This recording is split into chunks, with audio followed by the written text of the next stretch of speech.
Good afternoon, villagers. This is Arnie. You're watching Pepper Tree Villa. It's time for the Daily Dose of Disney. Hopefully, you're all having a good day. It's been a nice, clear day and a little cool here in the San Francisco Bay Area, but that actually is a welcome change. Pam's fam, hello there. And Candy Mom, thank you for joining. Good to have you here. And Mike Wheeler. Lena, Paper, Scissors, and Vacations. Oh my, great to see you. I love how everyone just chats with each other. It's wonderful to see everyone interacting with each other. Pearl, how you doing? Pearl Manhattan, good to see you. Oh, definitely, I am sure it's cold here. We do not get ice and snow here in the Bay Area, at sea level anyway. Only, it's you, it's really you. Yes, it is. Captain Akron, good to see you. We don't get too much snow here, only on the peaks. In my lifetime here in the Bay Area, I have seen snow at sea level maybe twice. And that's it. Once was when I was just a kid in the 70s, and things shut down. The whole city just shut down in Oakland. Nothing could happen because they couldn't function with 2 inches of snow on the ground at all. Mike's looking forward to me getting some magic mail. Mike, I'm looking forward to that too. Let's go ahead and get started. There's a little bit of information here to cover, so let's get started. It is December 16th. Arnie, did you get my Christmas card? Lena, I went through a stack of cards over the weekend, and yours may have been in there. I have to take a closer look because there was a stack of about 24 cards that I went through. And if not, then I will definitely stop at the mailbox this week and check it out, see if I get the cards. I still have to send mine out too, so hopefully I can get them out. Excuse me. Yeah, December 16th, 2019. It is re-listening to Imagineers, and I hear things I didn't catch. You know what? Yeah. I want to go back and watch the Imagineering story on Disney Plus. I know that there are things that I missed the first time around, for sure. Doug and I are just infatuated with that show, and we want to watch it again. I'll be speaking about the Imagineers today, actually. So let's go ahead and get started. 9 days until Christmas. It's December 16th. In 1929, the Walt Disney Studios incorporated as a partnership. And instead of just being the Walt Disney Studios, they split it into 4 different companies. One was a real estate holdings company, one was film recording, one was called Walt Disney Enterprises, and the other one was the one that everyone knows, Walt Disney Productions. So that was on this day in 1929, a little bit more than a year after Mickey Mouse made his debut. So yeah. See my name here. What's going on? Hello, Doug. It's good to have you here with us. Thank you. So I told you I was going to be mentioning the Imagineers at this point. In 1952, on this day, Walt Disney founded a company called WED Enterprises. It's a private company that's solely owned by Walt Disney, and he created it to design and create Disneyland and to manage his personal assets. So personal assets, kind of like the Enchanted Tiki Room, which, if my memory serves me right, Walt wanted to have it put in, but he had to invest his own money, which was why it was called Walt Disney's Enchanted Tiki Room. Hi, Alex Brenner. Great to have you here. Yeah, Doug's busy. He's actually prepping things like for dinner and things like that so that we can make sure we're on time for tonight's live broadcast on PTV Live. We're going to be live tonight at 10 p.m. and we're going to be talking, actually we're going to have a couple guests. It's all about the taste of Christmas, but I'll get more into that a little later. You won't want to miss it. Hi, Stacy. You're listening, working around the house. Thank you for listening. I'm so glad that you could tune in to listen. Thank you. And Pam, thank you for dropping that address. So that happened in 1952. He started the project with 3 Imagineers, Wathel Rogers, Fred Jorger, and Harriet Burns. And then in 1986, the company was renamed Walt Disney Imagineering. So Yeah, Doug, I'm pretty sure you might do that. We're going to probably get a sugar overload tonight, so that would be entertaining in itself. Walt was quoted as saying, "WED is you might call it my backyard laboratory, my workshop away from work. It served a purpose in that some of the things I was planning, like Disneyland, for example, it's a pretty hard for banking minds to go with it. So I had to go ahead on my own and develop it to a point where they could begin to comprehend what I had on my mind." Yeah, Walt had a hard time convincing bankers that they needed to invest. But it's kind of hard to explain that, you want to build a castle in the middle of an orange grove. So, yeah, that's kind of difficult, but he managed to make it and did it. Yesterday, we discussed that Walt Disney had passed away on December 15th, and on this day, the day after he passed away, at 5 p.m., a private service was held for Walt Disney's immediate family at the Little Church of the Flowers of Forest Lawn Memorial Park in Glendale. No announcements of the funeral were made until after it had taken place, so they wanted to make sure it was perfectly quiet and private. There was a lot of information I found about Walt's death and how it was covered on this day. They did a lot of news stories. Remember, news was not instantaneous at this time. Back in the 60s, they had to wait to, they'd say, hold the presses, we've got a new headline, that kind of thing. And there were lots of images of Mickey Mouse crying, various things, editorial cartoons. Walt's brother Roy sent a 6-page telegram to the London Disney office announcing the death of his brother. The death of Walt Disney is a loss to all the people of the world. In everything he did, Walt had an intuitive way of reaching out and touching the hearts and mind of young and old alike. His entertainment was an international language. And that quote goes on, but I won't read any more of that. But let's just say that Walt made a huge impact, and people all around the world mourned his death for days to come at that point in 1966. We still miss him. Exactly, Richard. We miss him every day. We do. 1977, on this day, a live-action film starring Jodie Foster and Helen Hayes, happened to be Helen Hayes' last screen appearance. It's called Candle Shoe, and it was released in Los Angeles and then eventually released nationwide. I'll be honest, I've never seen Candle Shoe. It's just, I was at that point, I was 13 years old. I was like, no, I'd rather go see Star Wars.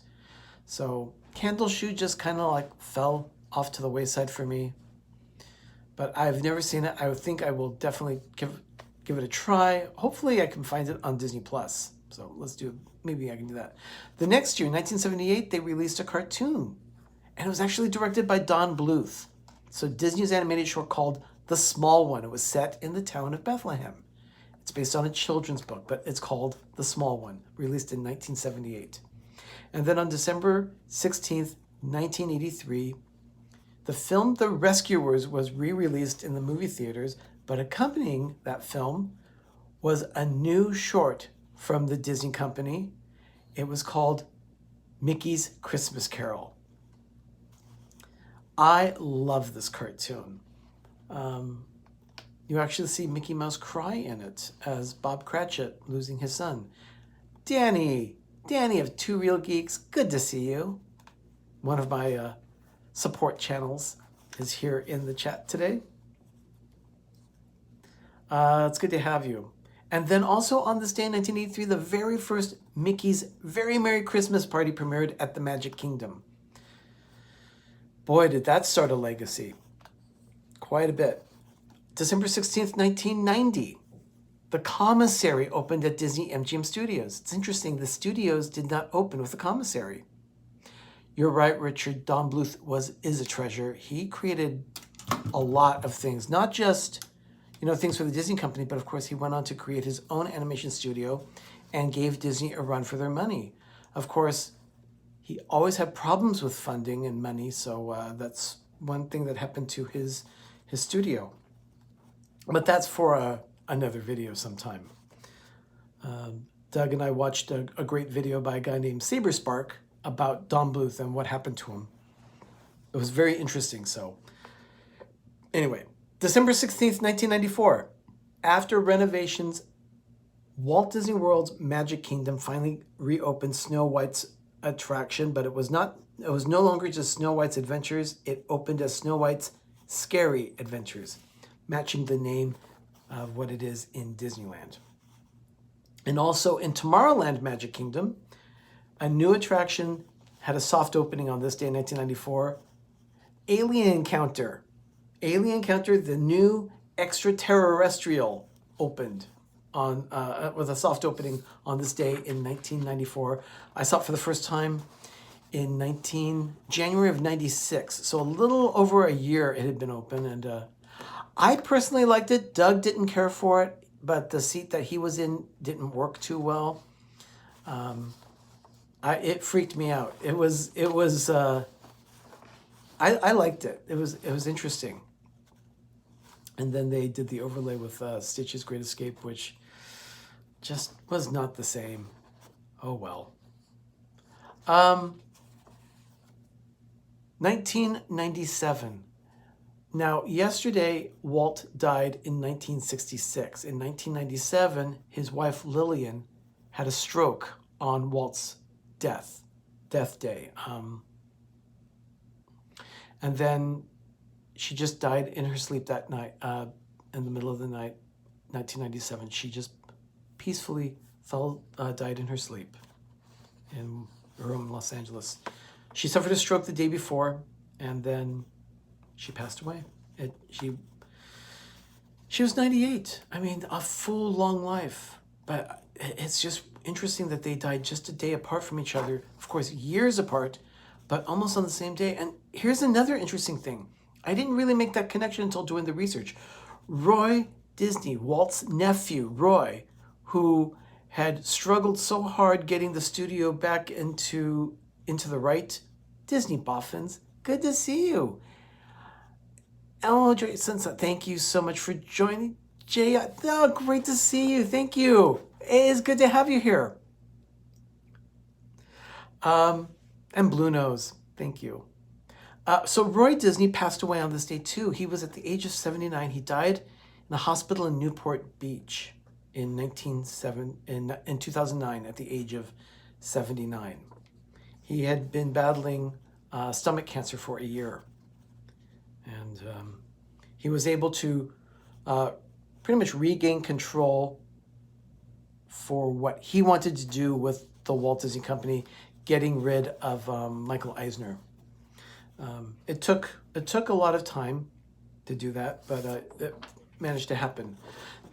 2016, on this day, Rogue One, a Star Wars story, premiered. It was released in U.S. theaters on this day in 2016. And finally, on this day, today, this very day, the latest DVC property has opened at Walt Disney World. Disney's Riviera Resort has opened to guests as of today. They did a whole grand opening ceremony today.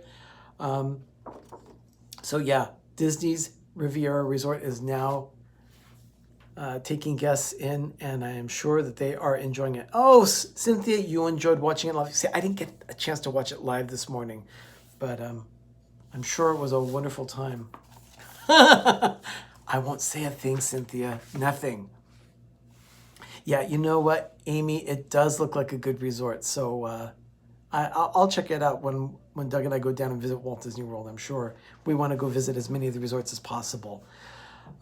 So coming up tonight, we have a lot happening. I want to thank my support channels first before we go. Two Real Geeks, I see you right there. They're one of our support channels, along with D&G Explorers and Rob Fuzz.